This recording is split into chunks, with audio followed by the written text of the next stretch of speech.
मूर्ख सेठ और चालाक चोर। बहुत समय पहले की बात है। सुरजनपुर नामक एक नगर था जहां एक बेहद अमीर सेठ धनपाल रहते थे। उनका कारोबार दूर दूर तक फैला हुआ था। उनके पास अपार संपत्ति थी, लेकिन वे एक बहुत बड़े कंजूस और अहंकारी व्यक्ति थे। उन्हें अपने पैसे के अलावा कुछ और दिखाई नहीं देता था। सेठ धनपाल को लगता था कि वे सबसे ज्यादा होशियार हैं और कोई भी उन्हें कभी ठग नहीं सकता। लेकिन उनकी इस सोच को चुनौती देने वाला कोई था, एक चालाक चोर नागेश। नागेश कोई साधारण चोर नहीं था। वह बहुत बुद्धिमान और धैर्यवान था। उसने सुना था कि सेठ धनपाल के पास सोने चांदी से भरी तिजोरी है, लेकिन वह इतनी सुरक्षित थी कि आज तक कोई उसे लूट नहीं सका था। चोर ने सोचा, सीधे चोरी करने की बजाय क्यों न मैं सेठ को खुद ही अपनी तिजोरी खोलने पर मजबूर कर दूं। चोर ने एक दिन साधु के वेश में सेठ धनपाल की दुकान पर प्रवेश किया। उसने ऊंची आवाज में कहा, सेठ जी, आपके ऊपर बहुत बड़ा संकट आने वाला है। आपकी सारी दौलत 1 महीने के अंदर खत्म हो जाएगी। सेठ घबरा गए और बोले, महात्मा जी, ऐसा मत कहिए। कोई उपाय बताइए जिससे मेरी दौलत बच सके। चोर मुस्कुराया और बोला, इसके लिए एक उपाय है। आपको अपनी तिजोरी से आधा धन निकालकर 7 दिन तक मेरे पास रखना होगा। इससे आपकी दौलत दूनी हो जाएगी। सेठ पहले तो शक में पड़े, लेकिन उनकी लालच भरी सोच हावी हो गई। उन्होंने सोचा, अगर दौलत दुगुनी हो सकती है तो थोड़ी देर के लिए इसे बाहर निकालने में क्या बुराई है। सेठ धनपाल ने चोरी से बचने के लिए अपनी तिजोरी एक गुप्त तहखाने में रखी थी। वहां केवल वही जा सकते थे। चोर ने सेठ से कहा, मुझे यह देखने दो कि आपकी तिजोरी सही दिशा में रखी है या नहीं। सेठ ने गर्व से कहा, यह दुनिया की सबसे सुरक्षित तिजोरी है। चलो मैं तुम्हें दिखाता हूं। बस यही मौका था। चोर ने चालाकी से सेठ को उनकी तिजोरी तक ले जाने पर मजबूर कर दिया। जैसे ही सेठ ने तिजोरी खोली, चोर ने वहां की पूरी व्यवस्था देख ली। चाबियां कहाँ रखी जाती हैं, सोने के बक्से कैसे रखे हैं और रास्ते में कौन कौन सी बाधाएं हैं। अब बस एक आखिरी चाल बाकी थी। अगले दिन चोर ने एक और योजना बनाई। इस बार उसने नगर में यह अफवाह फैला दी कि सेठ धनपाल को रात में सपने में देवता आकर कोई संदेश देने वाले हैं। सेठ को जब यह बात पता चली तो वे बेहद उत्सुक हो गए। रात को जब सेठ सो रहे थे, चोर ने एक तांत्रिक की वेशभूषा धारण की और सेठ के घर के बाहर खड़े होकर मंत्र पढ़ने लगे। अचानक सेठ को सपना आया। एक देवता कह रहे थे, धनपाल, तुम्हारी तिजोरी में जो सोना रखा है उसे 7 दिनों के लिए बाहर निकालो, वरना तुम्हारा सर्वनाश हो जाएगा। सेठ हड़बड़ाकर जाग गए और बिना कुछ सोचे समझे अपनी तिजोरी से आधा सोना निकालकर बाहर रख दिया। जैसे ही उन्होंने दरवाजा खोला, चोर वहां पहले से मौजूद था। उसने जल्दी से सोने का आधा हिस्सा उठाया और भाग निकला।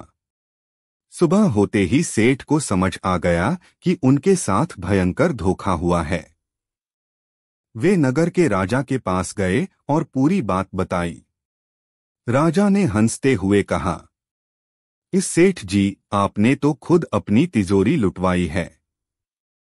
लालच में पड़कर आपने न सिर्फ अपनी दौलत गंवाई बल्कि मूर्ख भी साबित हुए। सेठ को बहुत शर्म आई। उन्होंने कसम खाई कि अब वे लालच और अहंकार से बचेंगे। एक, लालच हमेशा विनाश की ओर ले जाता है। 2, हर किसी पर अंधविश्वास नहीं करना चाहिए। 3, चालाकी और धैर्य से किसी को भी मात दी जा सकती है। अनमोल वरदान। एक लालची राजा की कहानी। बहुत समय पहले की बात है। एक राज्य था जिसका नाम सुवर्णगढ़ था।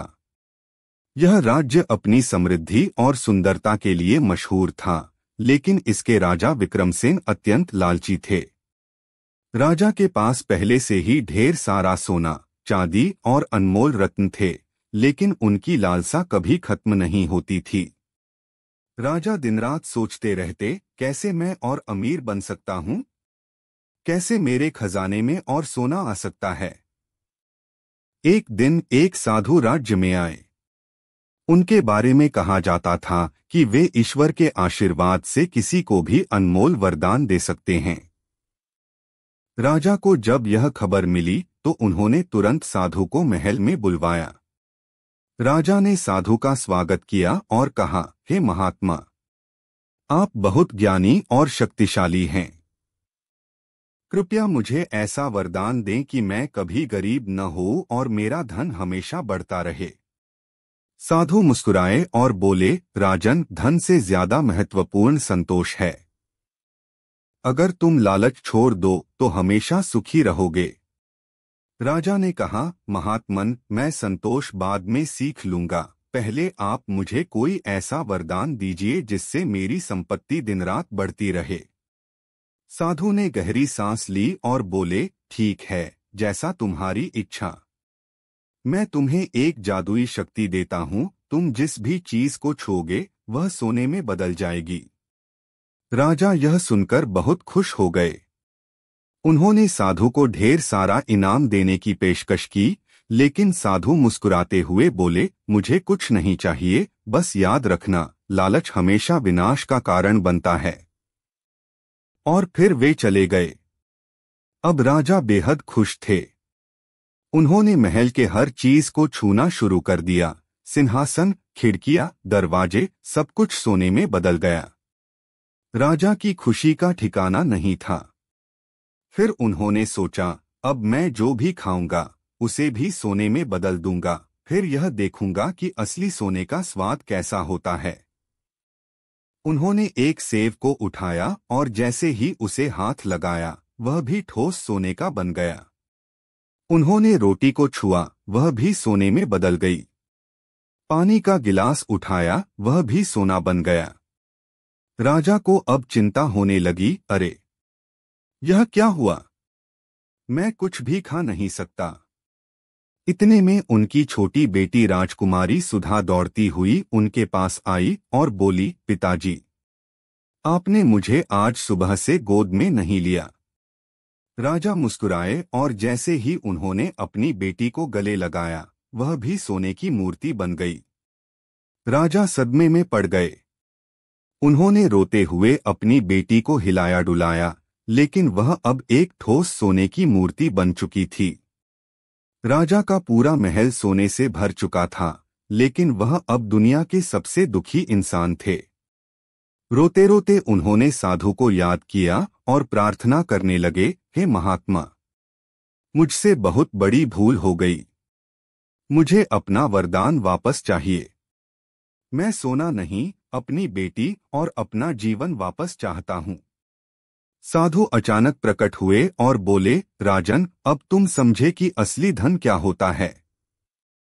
राजा ने हाथ जोड़कर कहा, हाँ महात्मा, असली धन सोना नहीं बल्कि प्यार, परिवार और संतोष है। अब मुझे मेरा जीवन पहले जैसा लौटा दीजिए। साधु ने राजा पर पानी छिड़का और उनका वरदान खत्म कर दिया। राजा ने तुरंत अपनी बेटी को गले लगाया और वह बीरबल और अदृश्य तिलिस्मी रथ का रहस्य। इस कहानी से हमें यह सीखने को मिलता है सुना है अत्यधिक लालच हमेशा विनाश की ओर ले जाता है, किसी को अपनी ओर खींच सकती है। असली खुशी धन में नहीं, अपने दरबारियों से प्रियजनों के साथ समय बिताने में चौंके हुए थे और उनमें से कुछ तो मुस्कुरा भी रहे थे। अकबर की बातों में हमेशा कुछ न कुछ गहरी बात छिपी होती थी। अकबर ने दरबार में सबकी ध्यान खींचते हुए कहा, आज मैं तुम्हें एक ऐसी कहानी सुनाने जा रहा हूं जिसे तुम अपनी जिंदगी भर नहीं भूल पाओगे। यह कहानी एक अदृश्य तिलिस्मी रथ के बारे में है जो एक समय पर मेरे राज्य में आया था। सभी दरबारी चौकस हो गए। बीरबल मुस्कराए और बोले, जहां पनाह, क्या आप हमें यह रहस्य बताने के लिए तैयार हैं? अकबर ने गंभीरता से कहा, यह रहस्य एक ऐसी शक्ति से जुड़ा है जिसे खोजने की कोशिश करने वाला कभी वापस नहीं आया। और वह शक्ति एक अदृश्य रथ में छिपी हुई है। बीरबल ने चुपचाप सिर झुकाया और कहा, मैं तैयार हूं, जहांपनाह, इस रहस्य को जानने के लिए। यह बात उस समय की है जब अकबर का साम्राज्य सबसे समृद्ध था। एक दिन अचानक से महल के भीतर एक विचित्र आवाज आई। आवाज ऐसी थी जैसे कोई रथ की ध्वनि हो, लेकिन कोई रथ दिखाई नहीं दे रहा था। लोग हैरान थे कि यह आवाज कहां से आ रही है। अकबर ने तुरंत बीरबल से पूछा, बीरबल, यह आवाज कैसी है? क्या तुम्हें कुछ अजीब नहीं लग रहा? बीरबल ने ध्यान से सुनी और कहा, जहांपनाह, यह कोई साधारण आवाज नहीं है। यह एक रहस्यमय रथ की आवाज हो सकती है, लेकिन इसे सुनने वाले लोग नहीं जानते कि यह कहां से आ रही है। अकबर ने बीरबल को आदेश दिया कि वह इस आवाज का पता लगाए। बीरबल ने इस रहस्य को सुलझाने का जिम्मा लिया।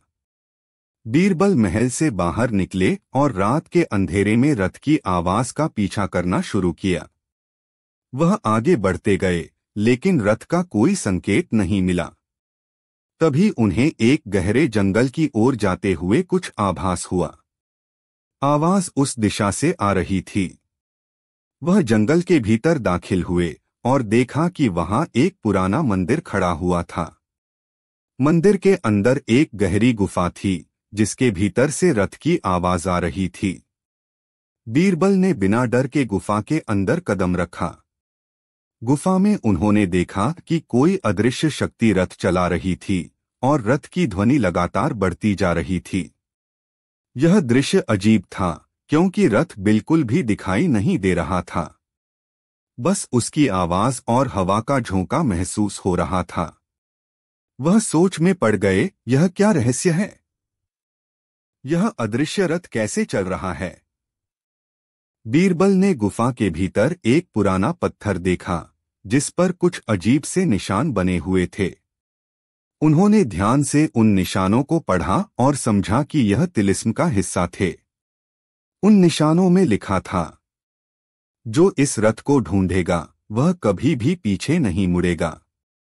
यह रथ उसे अपने साथ कहीं दूर ले जाएगा। बीरबल की आंखों में चमक आई। वह समझ गए कि यह रथ एक तिलिस्म है, जो उस व्यक्ति को खींचता है जो इसके रहस्य को जानने की कोशिश करता है। और वह व्यक्ति इस रहस्य के कारण खुद को कभी वापस नहीं पा सकता। तभी अचानक से गुफा की दीवारें हिलने लगीं और अदृश्य रथ के पहिए घूमने लगे। बीरबल ने एक पल के लिए ठहरकर सोचा, क्या मुझे इस रथ के रहस्य को खोलने की कोशिश करनी चाहिए या फिर मुझे इसे छोड़ देना चाहिए? बीरबल ने गहरी सांस ली और रथ के रहस्य को जानने का निश्चय किया। जैसे ही वह रथ की ओर बढ़े, उन्होंने महसूस किया कि कोई अदृश्य शक्ति उन्हें अपनी ओर खींच रही थी। वह रुक गए और सोचा, क्या यह शक्ति मुझे इस रहस्य का हिस्सा बना लेगी? सभी दरबारी यह सुनकर चौंक गए। अकबर ने पूछा, बीरबल, फिर क्या हुआ? बीरबल ने धीरे से कहा, जहांपनाह, मैं उस रथ के पास पहुंच चुका था। लेकिन जब मैंने उस रथ की ओर कदम बढ़ाया, तो अचानक एक अजीब शक्ति ने मुझे अपनी ओर खींचना शुरू कर दिया। क्या वह रथ मुझे अपने साथ ले जाएगा? और क्या मैं वापस आ सकूंगा? आखिरकार बीरबल ने तय किया कि वह इस रहस्य का हल ढूंढेंगे। लेकिन ठीक उसी समय रथ की आवाज तेज हो गई और वह अदृश्य रथ गायब हो गया। बीरबल खुद को खो जाने से बचाने में कामयाब रहे। अब सवाल यह था, क्या बीरबल इस अदृश्य रथ के रहस्य को सुलझा पाएंगे या वह भी उसी तिलिस्म का शिकार हो जाएंगे? बीरबल को लगा जैसे कुछ बड़ा होने वाला था। वह अपने आसपास की हवा को महसूस कर रहे थे, जो धीरे धीरे तेज होती जा रही थी। रथ की आवाज अब और भी करीब आ रही थी, जैसे वह किसी अदृश्य ताकत से घिर गए हों। लेकिन बीरबल बीरबल थे, वह डरने वाले नहीं थे। गुफा में एक गहरा सन्नाटा था और अचानक बीरबल ने देखा कि उस अदृश्य रथ के पहिए कहीं से आकर रुक गए थे। उन्होंने समझ लिया कि वह शक्ति उन्हें छोड़ने वाली थी, क्योंकि वह उसके रहस्य को समझ चुके थे। बीरबल ने अपनी आंखें बंद कीं और उस रहस्यमय तिलिस्म से संवाद करना शुरू किया। उन्होंने सोचा, अगर यह रथ वाकई किसी तिलिस्म से जुड़ा है तो मुझे इसे ठीक से समझना होगा। इस रथ का उद्देश्य क्या था? इसी विचार में खोए हुए बीरबल ने गुफा के अंदर के उन पुराने पत्थरों की ओर ध्यान दिया जिन पर लिखा था, जो इस रथ को ढूंढेगा वह कभी भी पीछे नहीं मुड़ेगा। यह रथ उसे अपने साथ कहीं दूर ले जाएगा। बीरबल ने गुफा में एक पुराने मिट्टी के बर्तन को देखा जिसमें कुछ अजीब सी चीजें रखी थीं। उसने उसे उठाया और देखा कि बर्तन में तिलिस्म के संकेत थे। उसे देखकर बीरबल ने समझ लिया कि यह अदृश्य रथ केवल एक प्रतीक था, एक गूढ़ संकेत था। यह दरअसल एक मानसिक और आध्यात्मिक यात्रा थी जो किसी व्यक्ति को अपनी आंतरिक शक्ति को पहचानने के लिए प्रेरित करती थी। बीरबल ने जैसे ही उस बर्तन के संकेतों को सही तरीके से पढ़ा, गुफा के अंदर की शक्ति ने अचानक से अपना रूप बदलना शुरू किया। बीरबल ने उस शक्ति को समझा और कहा, तुम्हारा उद्देश्य केवल लोगों को अंधेरे में डालना नहीं था, बल्कि उन्हें अपनी आंतरिक शक्ति को पहचानने की प्रेरणा देना था। गुफा में एक तेज रोशनी चमकी और वह अदृश्य रथ का तिलिस्म टूट गया। बीरबल ने देखा कि वह रथ अब अस्तित्व में नहीं था, सब कुछ सामान्य हो गया था। वह अब अपनी पूरी मानसिक स्थिति और ज्ञान के साथ लौटने के लिए तैयार थे। बीरबल महल वापस लौटे और अकबर से मिले। अकबर ने उनसे पूछा, बीरबल, वह अदृश्य रथ किसका था और वह तिलिस्म क्या था? बीरबल मुस्कुराते हुए बोले, जहांपनाह, वह रथ असल में किसी बाहरी चीज का नहीं, बल्कि हमारी मानसिक यात्रा का प्रतीक था। वह रथ हमें हमारे भीतर छुपी हुई शक्ति और बुद्धि को पहचानने के लिए प्रेरित करता था। मुझे लगा कि यही असली तिलिस्म था। अकबर ने यह सुना और हैरान हो गए। उन्होंने कहा, बीरबल, तुमने यह रहस्य नहीं सिर्फ सुलझाया, बल्कि हमें यह भी सिखाया कि कभी भी बाहरी चीजों से ज्यादा आंतरिक ज्ञान और शक्ति महत्वपूर्ण होती है। सभी दरबारी बीरबल की चतुराई और साहस की तारीफ करने लगे। बीरबल ने अपनी मुस्कान के साथ कहा, जहांपनाह, कभी कभी हमें यह समझना चाहिए कि जीवन के सबसे बड़े रहस्य हमारे भीतर ही होते हैं। यहीं पर यह अदृश्य तिलिस्मी रथ का रहस्य समाप्त हुआ, लेकिन इसके पीछे की शिक्षा और ज्ञान सबके दिलों में हमेशा के लिए रह गई। बीरबल और 3 आलसी नौकरों की मजेदार कहानी। एक दिन सम्राट अकबर दरबार में बैठे थे। तभी उनके सबसे करीबी सेवक ने आकर शिकायत की, जहांपनाह, महल में 3 ऐसे नौकर हैं जो बहुत आलसी हैं। वे कोई काम नहीं करते और बहाने बनाते रहते हैं। कृपया उन्हें सजा दें। अकबर को यह सुनकर गुस्सा आ गया। उन्होंने आदेश दिया, उन तीनों को दरबार में लाया जाए। कुछ ही देर में तीनों नौकर सिर झुकाए हुए दरबार में हाजिर हुए। वे डरे हुए थे, लेकिन फिर भी अपने बहानों की झड़ी लगाने के लिए तैयार थे। अकबर ने कहा, बीरबल, इन आलसियों को सबक सिखाने का कोई अच्छा तरीका निकालो। बीरबल मुस्कुराए और बोले, जहांपनाह, इन्हें सजा देने की कोई जरूरत नहीं।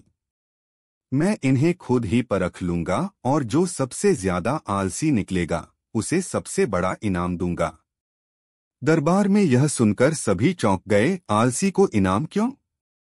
बीरबल ने तीनों नौकरों को खड़ा किया और सामने एक दीपक जलाकर रख दिया।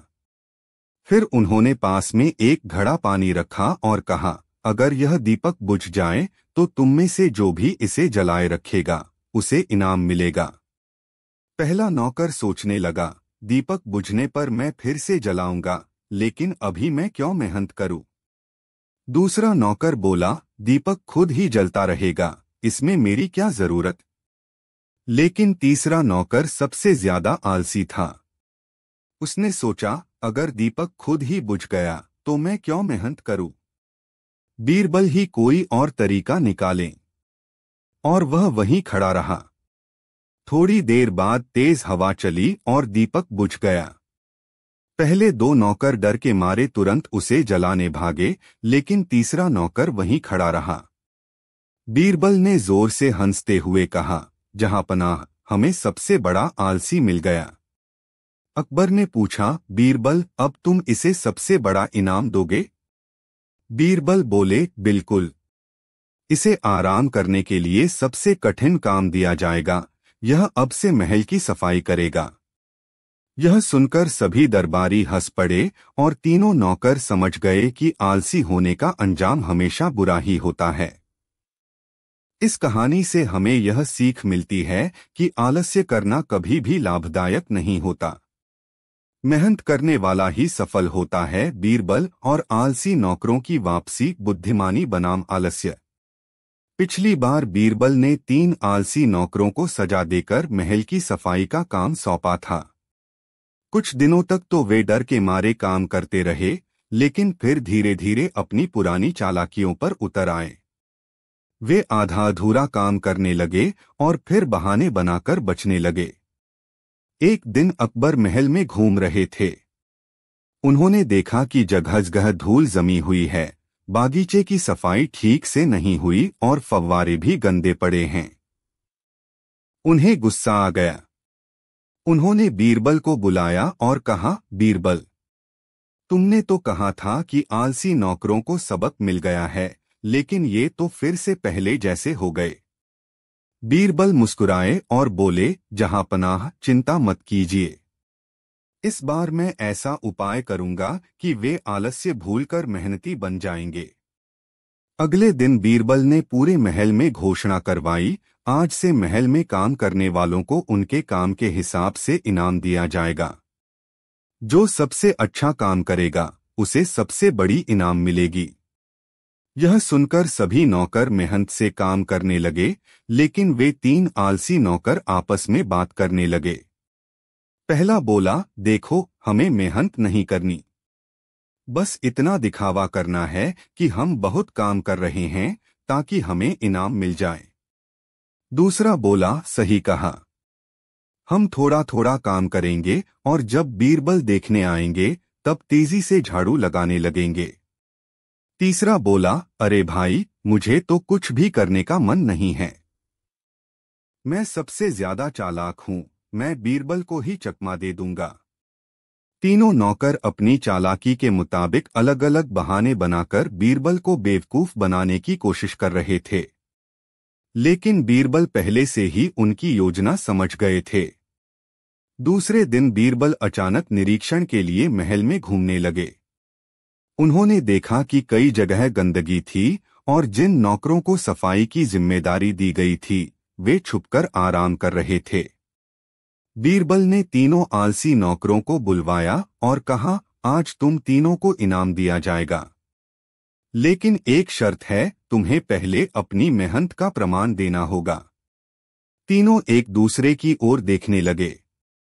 वे कुछ बोल पाते इससे पहले बीरबल ने आगे कहा, मैंने पहले ही सारे काम का निरीक्षण कर लिया है और मुझे पता चल चुका है कि किसने काम किया और किसने नहीं।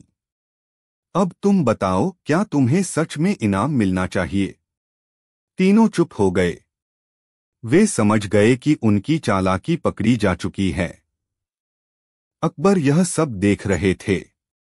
उन्होंने गुस्से में कहा, बीरबल, इन तीनों को अब और सजा मिलनी चाहिए। बीरबल मुस्कुराए और बोले, जहां पनाह, इनका आलस्य तभी दूर होगा जब इन्हें असली मेहनत का स्वाद चखाया जाएगा। बीरबल ने आदेश दिया कि तीनों नौकरों को पूरे हफ्ते भर तक राजमहल के बगीचे की खुदाई और सफाई करनी होगी। तीनों नौकर घबरा गए। उनमें से एक ने कहा, महाराज, हमें माफ कर दीजिए, अब हम कभी आलस नहीं करेंगे। बीरबल ने हंसकर कहा, यही तो मैं चाहता था।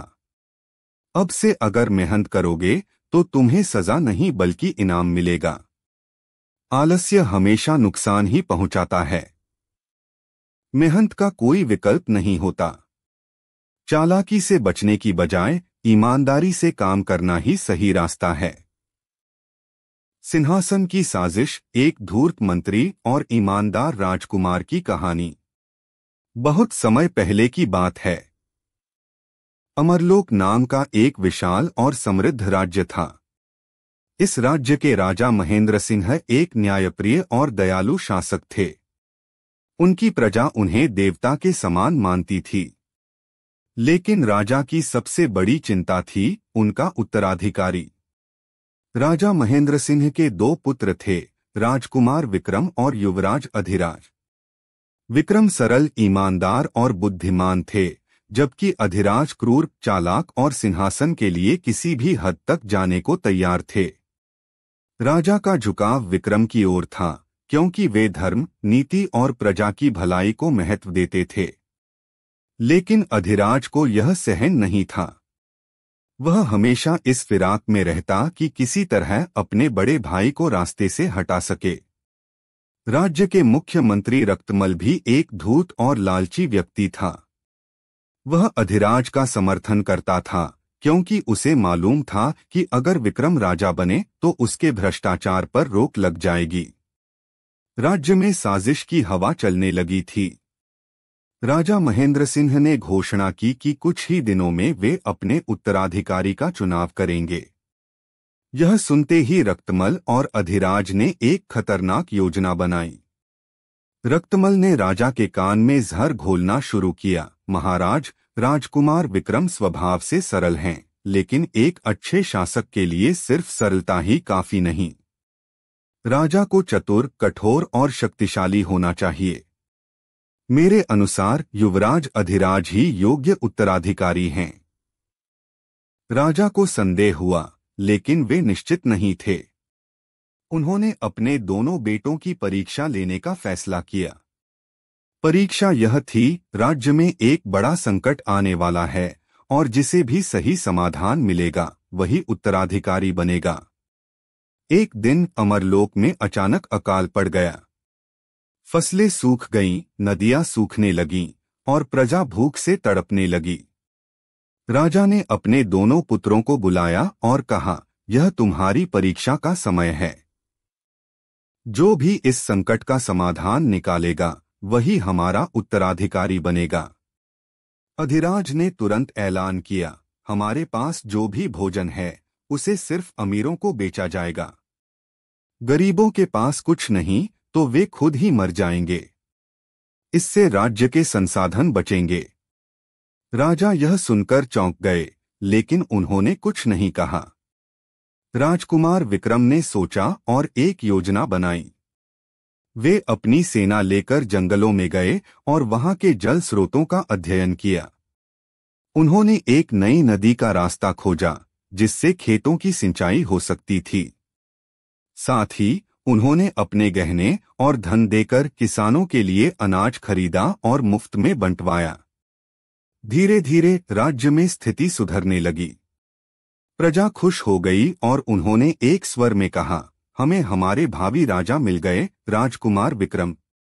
रक्तमल और अधिराज यह देखकर घबरा गए। उन्हें पता था कि अगर विक्रम राजा बन गए तो उनकी सारी शक्तियां खत्म हो जाएंगी। इसलिए उन्होंने राजा महेंद्र सिंह को जहर देने की योजना बनाई। एक रात जब राजा अपने कक्ष में सो रहे थे, रक्तमल ने उनके भोजन में धीमा जहर मिला दिया। राजा की तबीयत धीरे धीरे बिगड़ने लगी। विक्रम को जब यह पता चला तो उन्होंने राज्य के वैद्यों को बुलाया। लेकिन जहर इतना प्रभावी था कि राजा को बचाना मुश्किल हो गया। मरते मरते राजा ने कहा, मेरे बेटों, मैं जानता हूं कि तुम्हारे बीच कौन योग्य है। विक्रम, तुम अमरलोक के राजा बनोगे। यह सुनते ही अधिराज और रक्तमल भड़क उठे। अधिराज ने गुप्त रूप से सैनिकों को इकट्ठा किया और महल पर हमला करने की योजना बनाई। रक्तमल ने पूरी कोशिश की कि विक्रम को बंदी बना लिया जाए, लेकिन विक्रम को पहले ही इस साजिश का पता चल गया था। जब अधिराज अपनी सेना के साथ राजमहल पर हमला करने पहुंचा तो विक्रम पहले से ही वहां अपनी सुरक्षा के लिए तैयार थे। उन्होंने अधिराज और रक्तमल को रंगे हाथ पकड़ लिया। राजा बनने के बाद विक्रम ने सबसे पहला फैसला यह लिया कि अधिराज को निर्वासित कर दिया जाए और रक्तमल को कारागार में डाल दिया जाए। प्रजा खुशी से झूम उठी। अमरलोक को उसका न्यायप्रिय राजा मिल चुका था। एक सच्चाई और ईमानदारी की हमेशा जीत होती है। 2 धूर्तता और छल से मिली शक्ति ज्यादा दिन तक नहीं टिकती। 3 राजा वही बनता है जो अपनी प्रजा की भलाई को सर्वोपरि रखता है। अकबर और बीरबल की मजेदार कहानी। बीरबल का अनोखा न्याय। एक दिन बादशाह अकबर का दरबार लगा हुआ था। तभी एक गरीब किसान हांफता हुआ दरबार में आया और अकबर के सामने हाथ जोड़कर खड़ा हो गया। किसान बोला, जहांपनाह, मेरी मदद कीजिए। मेरे पड़ोसी ने मेरी भैंस चुरा ली है और अब कहता है कि वह उसकी है। मैंने बहुत विनती की, लेकिन वह मान ही नहीं रहा। अकबर ने गुस्से में अपने सैनिकों को आदेश दिया, उस पड़ोसी को तुरंत दरबार में लाया जाए। कुछ देर बाद सैनिक एक मोटे ताजे आदमी को पकड़कर दरबार में ले आए। वह आदमी बहुत चालाक लग रहा था। अकबर ने पूछा, क्या यह सच है कि तुमने इस किसान की भैंस चुरा ली? आदमी बोला, नहीं जहांपनाह, यह भैंस मेरी है। यह झूठ बोल रहा है। अकबर इस झगड़े से परेशान हो गए। उन्होंने बीरबल की तरफ देखा और कहा, बीरबल, अब तुम ही कोई उपाय निकालो। यह कैसे पता चले कि भैंस किसकी है? बीरबल ने कुछ देर सोचा और फिर मुस्कुराकर बोला, जहांपनाह, यह बहुत आसान है। इस भैंस को हमारे सामने लाया जाए और दोनों आदमी को एक एक बाल्टी दूध निकालने के लिए कहा जाए। सभी लोग बीरबल की बात सुनकर हैरान हो गए। लेकिन राजा ने आदेश दिया कि भैंस को दरबार में लाया जाए। जैसे ही भैंस को लाया गया, बीरबल ने किसान से कहा, तुम पहले दूध निकालो। किसान आराम से बैठा और भैंस को प्यार से सहलाने लगा। फिर उसने जैसे ही भैंस का थन पकड़ा, भैंस एकदम शांत हो गई और आसानी से दूध देने लगी। अब बारी आई उस चालाक पड़ोसी की। जैसे ही उसने भैंस को छुआ, भैंस ने जोर से पैर मारकर उसे गिरा दिया और फिर भागने की कोशिश करने लगी। सभी लोग हंस पड़े। बीरबल बोले, जहांपनाह, अब फैसला बिल्कुल साफ है। असली मालिक वही होता है जिसे जानवर प्यार से पहचानता है। अकबर बहुत खुश हुए और किसान को उसकी भैंस वापस दिलवा दी। इस कहानी से हमें यह सीख मिलती है कि सच्चाई को ज्यादा दिनों तक छुपाया नहीं जा सकता। चाहे इंसान हो या जानवर, असली प्रेम को पहचान ही लेता है। बीरबल का अनोखा नृत्य। जब बीरबल ने नाचकर सबको हंसने पर मजबूर कर दिया। बादशाह अकबर और बीरबल के बीच हंसी मजाक चलता ही रहता था। एक दिन अकबर दरबार में बैठे थे और दरबारियों के साथ मनोरंजन कर रहे थे। तभी एक नर्तकी आई, जिसने अपनी अद्भुत नृत्य कला से सभी को मोहित कर दिया। अकबर ने उसकी कला की बहुत प्रशंसा की और फिर शरारती अंदाज में बीरबल की ओर देखा। बीरबल, तुम तो बहुत चतुर हो, लेकिन क्या तुम नृत्य भी कर सकते हो? बीरबल मुस्कुराए और बोले, जहांपनाह, अगर आपका हुक्म हो तो मैं भी नृत्य कर सकता हूँ। अकबर ने हैरानी से कहा, अच्छा, तो ठीक है, आज दरबार में बीरबल का नृत्य होगा। सभी दरबारी हंसने लगे। वे सोच रहे थे कि अब बीरबल कैसे बचेंगे। बीरबल की चतुराई। बीरबल जानते थे कि वे कोई नर्तक नहीं हैं, लेकिन अपनी बुद्धिमत्ता से हर स्थिति को अपने पक्ष में कर सकते हैं। उन्होंने दरबार के बीच में जाकर कहा, जहांपनाह, मैं अवश्य नृत्य करूंगा, लेकिन मेरी एक शर्त है। अकबर ने उत्सुकता से पूछा, क्या शर्त है? बीरबल बोले, मैं वही नृत्य करूंगा जो दुनिया का सबसे महान नृत्य है। लेकिन उसके लिए मुझे सभी दरबारियों की मदद चाहिए। अकबर ने कहा, ठीक है, सभी दरबारी तुम्हारी मदद करेंगे, लेकिन यह तो बताओ कि यह महान नृत्य कौन सा है। बीरबल ने मुस्कुराकर कहा, जहां पनाह, वह नृत्य है भूख से बिलबिलाते आदमी का नृत्य, बीरबल का अनोखा नृत्य। इसके बाद बीरबल ने दरबार में नाचना शुरू कर दिया, लेकिन यह कोई सामान्य नृत्य नहीं था। बीरबल ऐसे नाचने लगे जैसे कोई भूखा व्यक्ति भोजन की तलाश में इधर उधर दौड़ रहा हो। कभी पेट पकड़कर झुक जाते, कभी उछलते, कभी दोनों हाथ जोड़कर आसमान की ओर देखते और कभी जमीन पर लौटने लगते। उनकी अजीब अजीब हरकतों को देखकर पूरी सभा ठहाके लगाने लगी। खुद अकबर भी हंसी रोक नहीं पाए। दरबारियों की हंसी के बीच बीरबल नाचते हुए बोले, जहां पनाह, भूखा आदमी कैसे नाचता है, यही मैंने दिखाया। अब बताइए, क्या यह महान नृत्य नहीं था? अकबर ने हंसते हुए कहा, बीरबल, तुमने तो सच में दरबार को हंसने पर मजबूर कर दिया। मैं मानता हूं कि तुम हर मुश्किल से मजाक में निकल सकते हो। शिक्षा। इस कहानी से हमें यह सीख मिलती है कि मुश्किल परिस्थितियों में भी चतुराई और हाजिर जवाबी से हर समस्या का हल निकाला जा सकता है।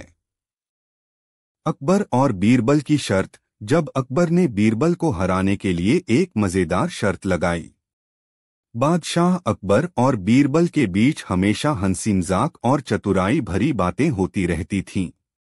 अकबर कई बार बीरबल की बुद्धिमानी से प्रभावित होते थे, लेकिन कभी कभी वे सोचते कि उन्हें भी बीरबल को हराने का कोई तरीका निकालना चाहिए। एक दिन बादशाह ने बीरबल के सामने एक नई चुनौती रखी। अनोखी शर्त का ऐलान।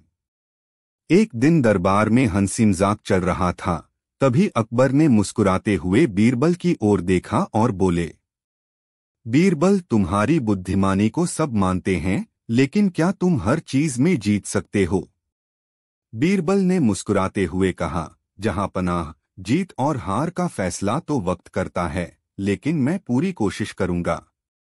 अकबर ने ठहाका लगाते हुए कहा, बहुत बढ़िया। तो फिर मैं तुमसे एक शर्त लगाता हूं। बीरबल ने सिर झुकाकर कहा, जो हुक्म जहांपना। बताइए, क्या शर्त है? अकबर ने दरबार में ऐलान किया, शर्त यह है कि तुम्हें 3 दिनों के अंदर ऐसा काम करना होगा जिससे पूरा शहर हंसने लगे, लेकिन किसी को कोई नुकसान न हो। और अगर तुम ऐसा नहीं कर पाए तो तुम्हें 1 महीने तक राजमहल में सफाई करनी होगी। पूरे दरबार में हलचल मच गई। सभी को यह चुनौती दिलचस्प लगी। बीरबल ने सोचा, जहां पनाह हमेशा मजेदार चुनौतियां देते हैं, लेकिन इस बार मुझे कुछ अनोखा सोचना होगा। बीरबल की योजना। बीरबल ने 3 दिनों तक बहुत सोचा। फिर उन्होंने अपनी योजना बना ली और तीसरे दिन वह योजना अमल में लाने निकल पड़े। सुबह सुबह उन्होंने एक खास दरबारी को बुलाया और उसके कान में कुछ कहा। फिर वह दरबारी पूरे शहर में यह ऐलान करने लगा, बादशाह अकबर ने आदेश दिया है कि आज शाम को हर व्यक्ति अपने घर का सबसे कीमती सामान लेकर महल के सामने इकट्ठा हो। शहर में यह खबर आग की तरह फैल गई। हर कोई सोचने लगा, जरूर कोई बड़ी बात होने वाली है। कहीं बादशाह हमारे खजाने तो नहीं लेना चाहते? कुछ लोग डरने लगे, कुछ उत्सुक थे और कुछ खुश थे कि शायद बादशाह कोई इनाम देने वाले हैं। शाम को महल के सामने भारी भीड़ जमा हो गई। हर कोई अपने सबसे कीमती सामान के साथ वहां खड़ा था। अकबर भी अपनी खास जगह पर बैठ गए। उन्होंने यह देखकर बीरबल से पूछा, बीरबल, यह सब क्या हो रहा है? बीरबल ने मुस्कुराते हुए कहा, जहां पनाह, थोड़ा इंतजार कीजिए। पूरा शहर हंसी से लोटपोट। अचानक बीरबल ने दरबार के कुछ सेवकों को इशारा किया। वे दौड़ते हुए आए और भीड़ में जाकर लोगों से उनके कीमती सामान लेने लगे। लोग घबरा गए। एक आदमी चिल्लाया, यह क्या हो रहा है? मेरा सोने का हार कहाँ ले जा रहे हो? दूसरा आदमी बोला, मुझे लगा इनाम मिलेगा, लेकिन मेरा चांदी का कटोरा ही ले लिया। धीरे धीरे सबको समझ में आने लगा कि यह सब एक मजाक था। लोग पहले परेशान हुए, लेकिन फिर जब बीरबल ने ठहाका लगाया तो सभी हंस पड़े। अकबर भी जोर से हंस पड़े और बोले, बीरबल, तुमने तो सच में पूरा शहर हंसा दिया। मैंने सोचा था कि इस शर्त में मैं तुम्हें हरा दूंगा, लेकिन तुमने फिर से जीत हासिल कर ली। बीरबल का जवाब। बीरबल ने झुककर कहा, जहांपनाह, आपने कहा था कि पूरा शहर हंसना चाहिए और किसी को नुकसान नहीं होना चाहिए। मैंने बस लोगों की उत्सुकता बढ़ाई, और जब उन्हें पता चला कि कोई सामान नहीं लिया जाएगा तो उनकी हंसी रुक नहीं पाई। अकबर ने हंसते हुए कहा, बीरबल, तुम्हारी चालाकी और हाजिर जवाबी का कोई जवाब नहीं। मुझे अब यकीन हो गया कि तुम्हें हराना नामुमकिन है। शिक्षा। इस कहानी से हमें यह सीख मिलती है कि बुद्धिमानी और चतुराई से हर समस्या का हल निकाला जा सकता है, और कभी-कभी हंसी भी सबसे बड़ी जीत होती है। राजा की अनोखी सजा। जब बीरबल ने एक अपराधी को ऐसी सजा दी जो सबको हैरान कर गई। बादशाह अकबर का दरबार अपने न्यायप्रिय फैसलों के लिए प्रसिद्ध था, लेकिन कई बार ऐसे मामले आ जाते थे जिनमें सही निर्णय लेना मुश्किल हो जाता था। एक दिन ऐसा ही एक अजीब और पेचीदा मामला दरबार में आया। अनोखा अपराध और न्याय की चुनौती। एक दिन दो व्यापारी दरबार में आए। उनमें से एक रो रहा था और दूसरा चुपचाप सिर झुकाए खड़ा था। रोने वाले व्यापारी ने अकबर के सामने हाथ जोड़कर कहा, जहांपनाह, इस आदमी ने मुझसे 1000 अशर्फियां उधार ली थीं। कहा था कि 3 महीने में लौटा देगा, लेकिन अब 3 साल हो गए, यह न तो पैसे लौटा रहा है और न ही मान रहा है कि इसने पैसे लिए थे। मुझे न्याय चाहिए। अकबर ने दूसरे व्यापारी की ओर देखा और पूछा, क्या यह सच है? दूसरा व्यापारी बोला, जहांपनाह, मैं निर्दोष हूं। मैंने इससे कोई पैसा नहीं लिया। यह झूठ बोल रहा है और मुझ पर झूठा आरोप लगा रहा है। अकबर सोच में पड़ गए। दोनों व्यापारियों की बातों में दम था, लेकिन सच्चाई का पता लगाना मुश्किल था। कोई गवाह भी नहीं था और कोई लिखित प्रमाण भी नहीं। उन्होंने बीरबल की ओर देखा और कहा, बीरबल, तुम इस मामले को सुलझाने में हमारी मदद करो। बीरबल की अनोखी तरकीब। बीरबल ने दोनों व्यापारियों को ध्यान से देखा और फिर मुस्कुराकर बोले, अगर कोई प्रमाण नहीं है तो हमें न्याय करने के लिए अलग तरीका अपनाना होगा। उन्होंने सिपाहियों से कहा कि एक बड़ा मटका लाया जाए और उसे बीच दरबार में रख दिया जाए। फिर उन्होंने उसमें थोड़ा सा गीला कीचड़ भरवाया और दोनों व्यापारियों की ओर देखकर बोले, इस मटके में एक जादुई शक्ति है। इसमें हाथ डालने पर जिस व्यक्ति ने झूठ बोला होगा उसके हाथ काले हो जाएंगे, और जिसने सच बोला होगा उसके हाथ वैसे ही रहेंगे। दरबार में खलबली मच गई। सभी लोग इस विचित्र न्याय पद्धति को देखकर हैरान थे। बीरबल ने पहले शिकायतकर्ता व्यापारी से कहा, तुम अपने हाथ इस मटके में डालो। व्यापारी ने बिना किसी डर के अपने हाथ मटके में डाले और बाहर निकाल लिए। उसके हाथ वैसे ही थे जैसे पहले थे। अब बीरबल ने दूसरे व्यापारी की ओर देखा और मुस्कुराकर कहा, अब तुम्हारी बारी। दूसरा व्यापारी घबरा गया। उसने धीरे धीरे हाथ मटके के पास ले गया, लेकिन जैसे ही वह मटके के अंदर हाथ डालने वाला था वह एकदम पीछे हट गया। बीरबल ने उसे गौर से देखा और फिर जोर से हंसते हुए बोले, जहांपनाह, यही अपराधी है। अकबर चौंक गए। उन्होंने पूछा, बीरबल, तुमने यह कैसे जाना? बीरबल ने मुस्कुराते हुए कहा, जहांपनाह, मटके में कोई जादू नहीं था।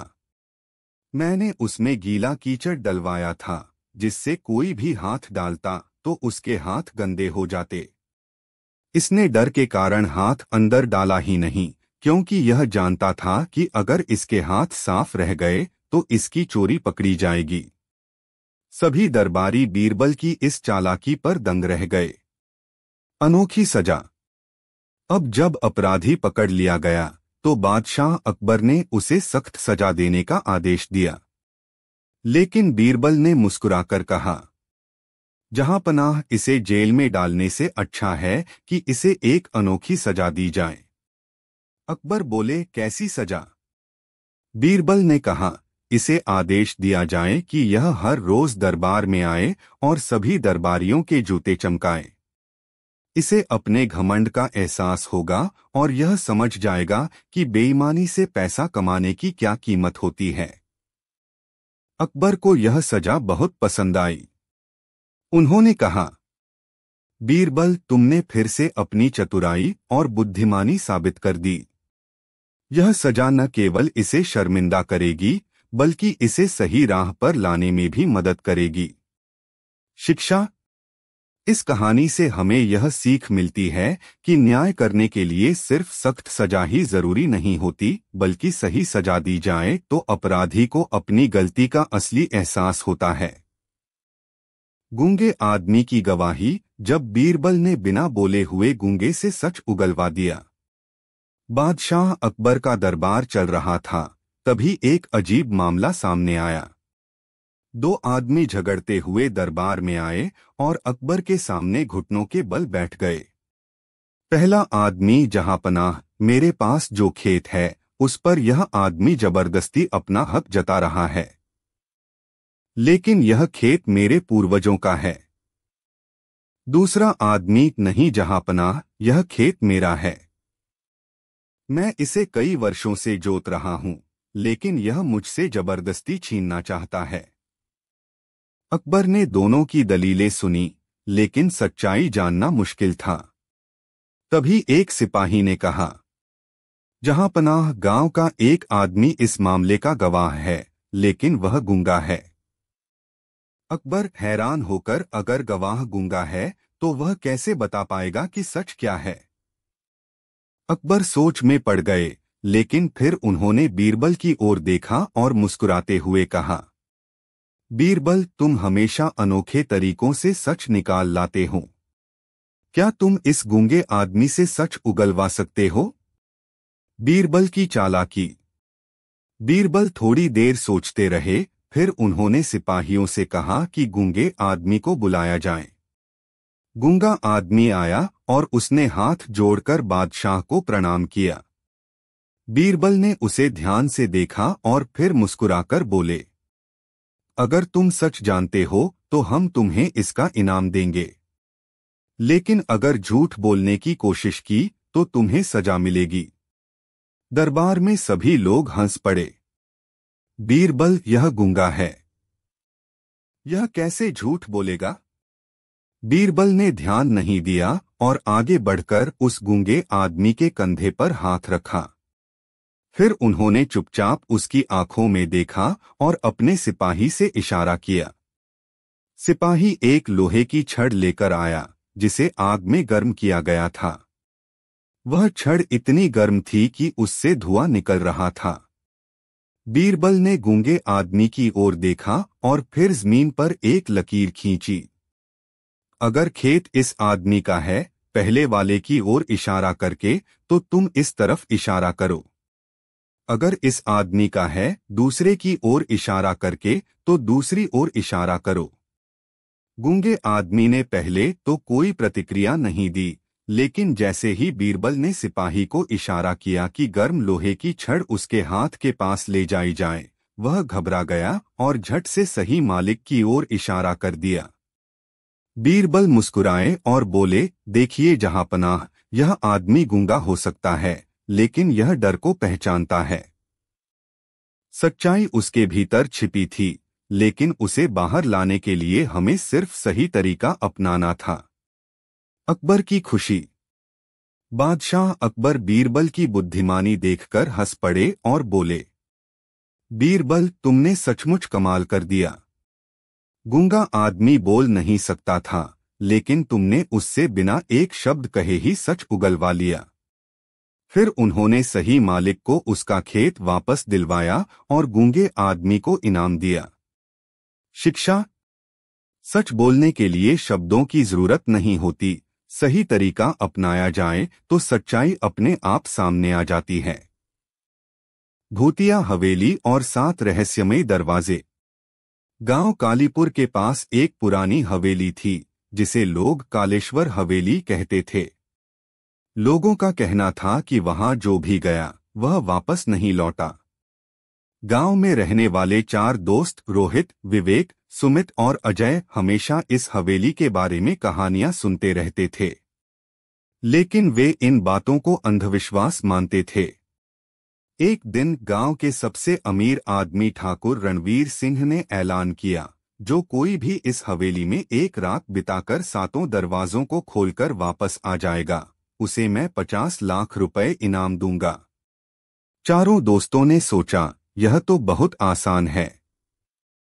एक रात बितानी है और करोड़पति बनना है। बिना किसी डर के वे हवेली की तरफ बढ़ गए, लेकिन उन्हें नहीं पता था कि उस रात उनके साथ क्या होने वाला है। जैसे ही उन्होंने हवेली का दरवाजा खोला, अंदर अंधेरा था। हवा में अजीब सी ठंडक थी। अचानक दरवाजा अपने आप पीछे से बंद हो गया। सुमित हंसते हुए, अरे कोई भूत नहीं होता, आओ अंदर चलते हैं। उन्होंने अपनी टॉर्च निकाली और आगे बढ़े। हवेली में हर तरफ धूल जमी थी। दीवारों पर पुराने राजा महाराजाओं की तस्वीरें थीं, जो अंधेरे में चमक रही थीं। आखिरकार वे हवेली के मुख्य हॉल में पहुंचे, जहां 7 रहस्यमयी दरवाजे थे। हर दरवाजे पर अलग अलग निशान बने थे, कहीं सांप, कहीं आग, कहीं खोपड़ी। अजय डरते हुए, यार ये दरवाजे तो अजीब लग रहे हैं। विवेक, अरे इनको खोलो और जल्दी यहां से निकलो। उन्होंने पहला दरवाजा खोला। जैसे ही पहला दरवाजा खुला, अंदर घुप्प अंधेरा था। अचानक वहां से डरावनी चीखें आने लगीं। चारों दोस्त घबरा गए। उन्होंने अंदर झांका, लेकिन वहां कुछ नहीं था। तभी एक कंकाल उनके सामने गिरा। सुमित घबराकर पीछे हट गया, लेकिन विवेक ने कहा, कोई बात नहीं, ये सिर्फ पुराने हड्डियां हैं। वे तुरंत दूसरा दरवाजा खोलने आगे बढ़े। दूसरे दरवाजे के अंदर एक पुराना कमरा था। अंदर दीवारों पर खून से लिखे नाम थे। जैसे ही उन्होंने पास जाकर पढ़ा, उसमें उन चारों के नाम भी लिखे थे। रोहित डरते हुए, यह नाम यहां कैसे आ सकते हैं? हमें यहां से भागना चाहिए। लेकिन तभी दरवाजे फिर से अपने आप बंद हो गए। अब उनके पास कोई रास्ता नहीं था, सिवाय बाकी दरवाजे खोलने के। तीसरे दरवाजे के अंदर पूरा कमरा जहरीले सांपों से भरा था। किसी तरह वे बचकर निकले और चौथा दरवाजा खोला। चौथे दरवाजे के अंदर एक अजीब परछाई हिल रही थी। जैसे ही रोहित ने टॉर्च डाली, वह परछाई उनकी तरफ दौड़ने लगी। चारों दोस्त डरकर भागे और 5वां दरवाजा खोल दिया। 5वें दरवाजे के पीछे एक पुराना दर्पण था, लेकिन उसमें वे चारों नहीं दिख रहे थे, बल्कि उसमें कोई और लोग थे जो हवेली में फंसे हुए थे। छठे दरवाजे के पीछे एक पुरानी कुर्सी थी, जिस पर एक बूढ़ा आदमी बैठा था। बूढ़ा आदमी, तुम लोग यहाँ क्यों आए हो? विवेक, हम इनाम के लिए आए थे। बूढ़ा हंसते हुए, अरे मूर्खों, यह हवेली तुम्हें इतनी आसानी से जाने नहीं देगी। अब उनके पास सिर्फ एक दरवाजा बचा था। उन्होंने हिम्मत जुटाकर उसे खोला।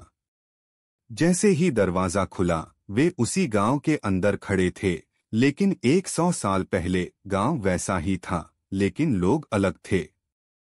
एक बूढ़ी औरत ने कहा, अरे ये वही लोग हैं जिन्होंने 100 साल पहले ठाकुर रणवीर सिंह को धोखा दिया था। चारों दोस्त चौंक गए। ठाकुर रणवीर सिंह कौन था? तभी उन्होंने देखा कि गांव के बीचों बीच ठाकुर रणवीर सिंह का भूत खड़ा था। अब तुम कभी इस हवेली से बाहर नहीं जा पाओगे, ठाकुर की भयानक आवाज गूंजी। भूतिया हवेली और 7 रहस्यमय दरवाजे समापन। जैसे ही चारों दोस्त ठाकुर रणवीर सिंह के भूत के सामने खड़े हुए, उनके दिलों की धड़कन तेज हो गई। उनका मानना था कि यह एक सपना होगा, लेकिन सामने जो दृश्य था वह सच्चाई से कहीं ज्यादा भयानक था। ठाकुर रणवीर सिंह की भयानक हंसी गूंज रही थी। तुम लोग सोचते थे कि यह हवेली सिर्फ एक पुरानी कहानी है, लेकिन तुम भूल गए थे कि हवेली का हर दरवाजा, हर रहस्य एक गहरी सजा का हिस्सा है। सुमित ने डरते हुए पूछा, आप कौन हैं? और यह सब क्यों हो रहा है?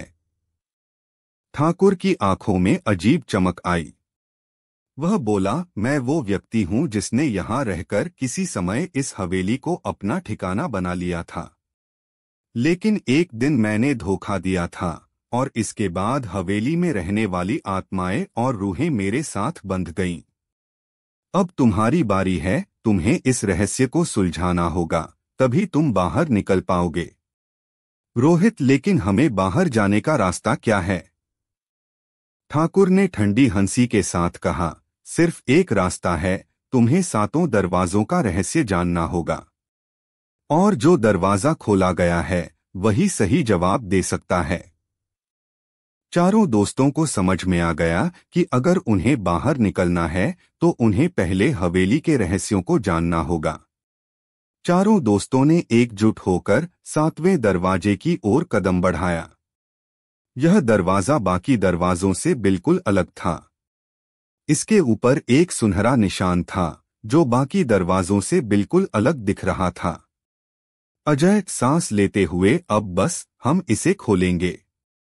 उन्होंने दरवाजा खोला और देखा कि अंदर एक सुनहरी रोशनी बिखरी हुई थी। अचानक सभी दरवाजे खुलने लगे और हवेली की दीवारों से आवाजें आने लगीं। यह आवाज दरअसल हवेली के पुराने समय की आत्माओं की थी जो अब शांत हो रही थीं। उन्होंने कहा, तुमने हमारे दर्द को समझा, अब तुम्हें हमारा आशीर्वाद मिलेगा। चारों दोस्तों ने एक दूसरे को देखा और महसूस किया कि हवेली के अंदर जो कुछ भी हुआ वह सब एक कड़ी सजा थी। वे अब समझ चुके थे कि हवेली का रहस्य सिर्फ भूत प्रेत नहीं था, बल्कि यह एक पुराने धोखे और सजा का प्रतीक था। जैसे ही उन्होंने हवेली से बाहर कदम रखा, वहां की हवा ताजगी से भर गई और हवा में एक हल्का सा संगीत गूंजने लगा। हवेली की दीवारें, जो पहले डरावनी लगती थीं, अब शांत और सौम्य लगने लगीं। चारों दोस्तों ने सोचा, यह जो कुछ भी हुआ वह सिर्फ एक यात्रा नहीं थी, बल्कि हमारे आत्मविश्वास और समझ की परीक्षा थी। अब जब वे वापस गांव लौटे तो ठाकुर रणवीर सिंह की आत्मा भी शांति पा चुकी थी। हवेली के अंदर जो रहस्य था वह अब समाप्त हो चुका था। लेकिन दोस्तों को यह सीख मिल चुकी थी कि हर रहस्य का सामना साहस से करना चाहिए और कभी भी किसी चीज को हल्के में नहीं लेना चाहिए। वे जानते थे कि अब तक की यात्रा ने उन्हें सच्चाई और विश्वास के नए मायने सिखा दिए थे। हर रहस्य का हल साहस और समझ से ही निकलता है। जो चीज हमें डराती है वह हमें अक्सर हमारी असली ताकत दिखाने का अवसर भी देती है। 3 कभी भी किसी परिस्थिति को हल्के में न लें, क्योंकि हर स्थान में एक गहरी शिक्षा छिपी होती है।